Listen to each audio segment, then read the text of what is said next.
ഇക്കഴിഞ്ഞ നിയമസഭാ തെരഞ്ഞെടുപ്പിലും അതിനു മുമ്പ് നടന്ന തദ്ദേശ സ്വയംഭരണ സ്ഥാപനങ്ങളിലുള്ള തെരഞ്ഞെടുപ്പിലും കേരളത്തിലെ ക്രൈസ്തവ സമുദായം നേർത്തു, പ്രത്യേകിച്ച് കത്തോലിക്ക തിരുസഭ UDFിനെയാണ് പിന്തുണച്ചത്.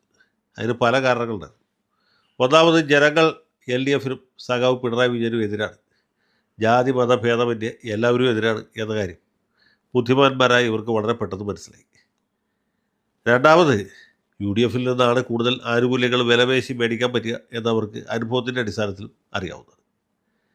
ഈ കാര്യം ഇവർക്ക് മനസ്സിലായതുകൊണ്ടാണ് അതിൻ്റെ ഒരു സൂചനയായിട്ടാണ് ജോസ് കെ മാണിയുടെ പാർട്ടിയോട് LDF വിട്ട് UDFിലേക്ക് പോകാനായിട്ട് അവർ നിർദ്ദേശിക്കുകയും ചെയ്തത്. പക്ഷേ ജോസ് കെ മാണിയുടെ തലയെഴുത്തിൻ്റെ കുഴപ്പം കൊണ്ട് പുള്ളിക്ക് പോകാൻ പറ്റിയില്ല. അഥവാ റോഷി അഗസ്റ്റിൻ പുള്ളിയെ പുറകിൽ നിന്ന് പിടിച്ചു. അതല്ലെങ്കിൽ പിണറായി വിജയൻ അദ്ദേഹത്തെ ഭീഷണിപ്പെടുത്തിയോ ബ്ലാക്ക്മെയിൽ ചെയ്തോ കൂടെ നിർത്തി. അതിൻ്റെ പരിണതഫലം ലോക്കൽ ബോഡി ഇലക്ഷനിലും ജോസ് മാണി ഗ്രൂപ്പിന് കിട്ടി. ഈ കഴിഞ്ഞ നിയമസഭാ തെരഞ്ഞെടുപ്പിലും കിട്ടി. ജോസ് കെ മാണി നിർത്തിയ എല്ലാ ആൾക്കാരും തോറ്റുപോയി. ജോസ് കെ മാണി തന്നെയും തോറ്റുപോയി. റോഷി അഗസ്റ്റിനും തോറ്റുപോയി. നേരെ മറിച്ച് തിരുസഭയോട് വിധേയപ്പെട്ടു നിന്ന ജോസഫ് ഗ്രൂപ്പിൻ്റെ സ്ഥിതി നോക്കൂ.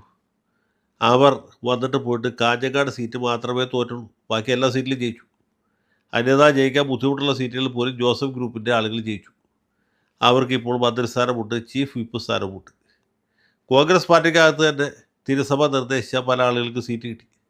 അവരിൽ മിക്കവരും തന്നെ ജയിച്ചു. അഥവാ തിരുസഭ ആളും അർത്ഥവും കൊടുത്ത് അവരെ വിജയിപ്പിച്ചു. അപ്പോൾ അങ്ങനെ ശക്തമായൊരു വിക്കറ്റിലാണ് തിരുസഭ ഇപ്പോൾ നിൽക്കുന്നത്.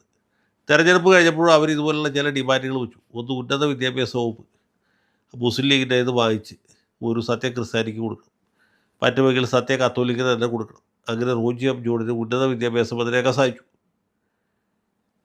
അതേസമയത്ത് ന്യൂനപക്ഷ വകുപ്പ് കൂടി ഏറ്റെടുക്കണമെന്ന് പറഞ്ഞെങ്കിലും അത് നടന്നില്ല. അത് വിട്ടുകൊടുക്കാൻ ലീഗ് തയ്യാറായില്ല. തിരുസഭയുടെ ഒരു ആവശ്യം നിറവേറി, പക്ഷേ പല ആവശ്യങ്ങളും നിറവേറപ്പെടാതെ ബാക്കിയെടുക്കുകയാണ്. ഒന്ന്, ന്യൂനപക്ഷ ക്ഷേമ വകുപ്പാണ്. രണ്ടാമത്, തിരുസഭയിൽ നിന്ന് ജയിച്ച പ്രധാനപ്പെട്ട ആൾ KPC പ്രസിഡന്റ് സണ്ണി ജോസഫാണ്. സണ്ണി ജോസഫിന് റവന്യൂ വകുപ്പ് കിട്ടുമെന്നാണ് സണ്ണി ജോസഫ് വിചാരിച്ചത്. അത്യുന്നത കർദിനാളും അങ്ങനെയാണ് വിചാരിച്ചത്. പക്ഷേ സംഭവിച്ചാൽ അങ്ങനെയല്ല. ഇയാൾക്ക് തൊട്ടാൽ ഷോക്കടിക്കുന്ന വൈദ്യുതി വകുപ്പാണ് കിട്ടിയത്. പിന്നെ മറ്റ് മന്ത്രിമാർക്കൊന്നും കനപ്പെട്ട വകുപ്പുകളൊന്നും കിട്ടിയില്ല. ചക്ക മുറിച്ചപ്പോൾ വലിയ തുണ്ടൊക്കെ വേറെ ആൾക്കാർ കൊണ്ടുപോയി. ആഭ്യന്തരവും വിജിലൻസും രമേശ് കൊണ്ടുപോയി. റവന്യൂ വകുപ്പ് അനിൽകുമാർ കൊണ്ടുപോയി. ധനകാര്യ വകുപ്പ് മുഖ്യമന്ത്രി തന്നെ കൈവശം വെച്ചിരിക്കുകയാണ്. ന്യൂനപക്ഷ വകുപ്പ് കിട്ടിയില്ല. ഇതാണ് സഭയുടെ ഇപ്പോഴത്തെ ഒരവസ്ഥ. അപ്പോൾ ലത്തീൻ സഭയാണെങ്കിൽ പ്രത്യേകിച്ച് നീരസത്തിലാണ്. ലത്തീൻ കത്തോലിക്കനായിട്ട് ആകെ ഉള്ളത് കുർബാനയും കുടുംബസാരവും കുതിരിക്കവും ഇല്ലാത്ത ഷിബു ബേബിജോണാണ്. പുള്ളി ഉള്ളതില്ലാത്ത തമ്മിൽ സഭയ്ക്ക് ഒരു വ്യത്യാസവും ഇല്ല. ഇയാൾ റവല്യൂഷണറി സോഷ്യലിസ്റ്റാണ്. അതാണ് ലത്തീൻ സഭയുടെ അവസ്ഥ. സഭ ആഗ്രഹിച്ച ഒരാൾ ഫിഷറീസ് മന്ത്രിയായിട്ട് വന്നില്ല എന്ന് മാത്രമല്ല, ഫിഷറീസ് വകുപ്പ് തന്നെ ഈ മുസ്ലിം ലീഗിന് കൊടുത്തു.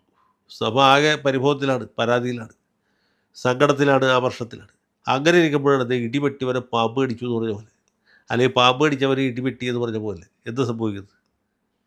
ഈ മുരമ്പത്തെ വിവാദ ഭൂമി വഖഫ് ബോർഡ് ഉമ്മീദ് പോർട്ടലിൽ രജിസ്റ്റർ ചെയ്തിരിക്കുകയാണ്. ഉമ്മീദ് പോർട്ടലിൽ പോയി കഴിഞ്ഞാൽ പിന്നെ ഈ സോഡ കുപ്പിക്കകത്ത് ഇട്ടാൽ ഗോട്ടി പോലെയാണ്. അത് പിന്നെ കുപ്പി പൊട്ടിക്കാതെ ഗോട്ടി എടുക്കാൻ പറ്റുകയില്ല.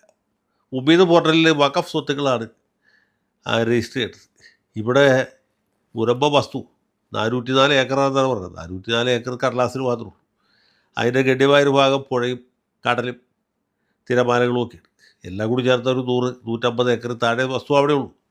അത് തന്നെ ഫാറൂഖ് കോളേജിൻ്റെ നിന്ന് പണം കൊടുത്ത് വാങ്ങിച്ച ആളുകളുടെ കയ്യിലാണ്, ഇടത്തരക്കാരുടെ കയ്യിലാണ്, സാധുക്കളുടെ കയ്യിലാണ്.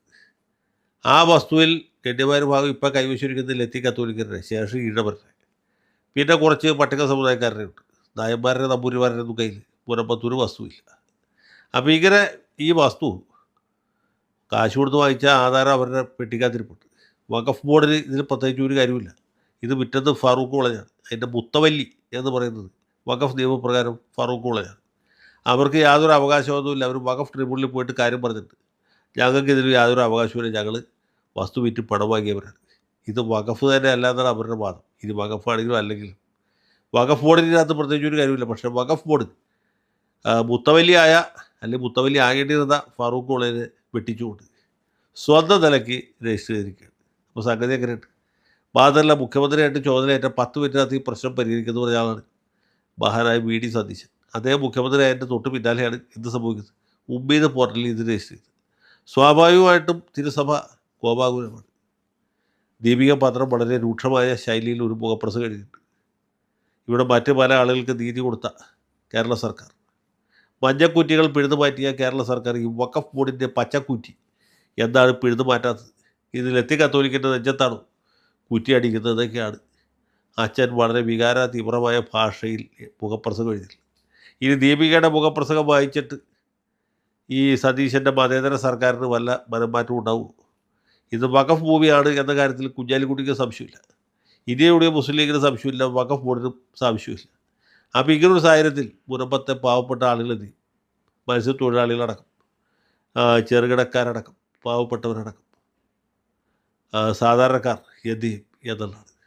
അപ്പോൾ UDFന് വോട്ട് ചെയ്ത ലത്തി കത്തോലിക്കരുടെ അവസ്ഥ എന്താണ്? ലത്തി കത്തോലിക്കർ ബഹുഭൂരിപക്ഷമുള്ള മണ്ഡലങ്ങളിൽ പോലും അവർ അന്യസമുദായക്കാരായ കോൺഗ്രസ്സുകാർക്കാണ് വോട്ട് ചെയ്തത്. ഏറ്റവും വലിയ ഉദാഹരണം കൊച്ചി മണ്ഡലമാണ്. കൊച്ചിയിൽ ഒന്നാം തരം ലത്തി കത്തോലിക്കർ KJ മാക്സി. പക്ഷേ തിരുസഭയുടെ തിട്ടൂരം അനുസരിച്ചിട്ട് സമുദായ അംഗങ്ങളെല്ലാവരും ക്യൂ നിന്നിട്ട് മുഹമ്മദ് ഷിയാസിന് വോട്ട് ചെയ്തു. അത് തന്നെയാണ് തൊട്ടടുത്ത അരൂർ മണ്ഡലത്തിൽ നടന്നത്. അവിടെ ലത്തി കത്തോലിക്കരാണ് കൂടുതലുള്ളത്, ബാക്കി ഈഴവരും മറ്റ് സമുദായക്കാരും. ഈ ഈഴവരെല്ലാവരും തന്നെ സ്വസമുദായക്കാരിയായ ദലീമ ജോജോയ്ക്ക് വോട്ട് ചെയ്യാതെ ഇപ്പോൾ അതാ ഡെപ്യൂട്ടി സ്പീക്കറാകാൻ പോകുന്ന ഷാനിമോൾ ഉസ്മാനാണ് വോട്ട് കൊടുത്തത്. എന്നിട്ടെന്ത് സംഭവിച്ചു? ഇപ്പോൾ മുനമ്പത്തെ പച്ചക്കുറ്റി നേരത്തെ കടലാസിലാണെങ്കിൽ ഇപ്പോൾ നിലത്തടിക്കുന്ന അവസ്ഥയിലെത്തി. ഇനിയിപ്പോൾ ലത്തി കത്തോലിക്കർക്ക് എന്താ ചെയ്യാൻ പറ്റുമെന്ന് വെച്ചാൽ, പണ്ട് മനോരമ ചാനലിലിരുന്ന് നമ്മുടെ വനിതാ കമ്മീഷൻ ചെയർപേഴ്സണായിരുന്ന ലത്തി കത്തോലിക്ക സമുദായ അംഗമായിരുന്ന MC ജോസഫൈൻ പറഞ്ഞ വാക്കുകളാണ് എനിക്ക് ഓർമ്മ. എന്നാൽ പിന്നെ അനുഭവിച്ചു. ഇനിയിപ്പോൾ എന്താ ചെയ്യുക? അനുഭവിച്ചു, അത്ര തന്നെ ഉള്ളൂ.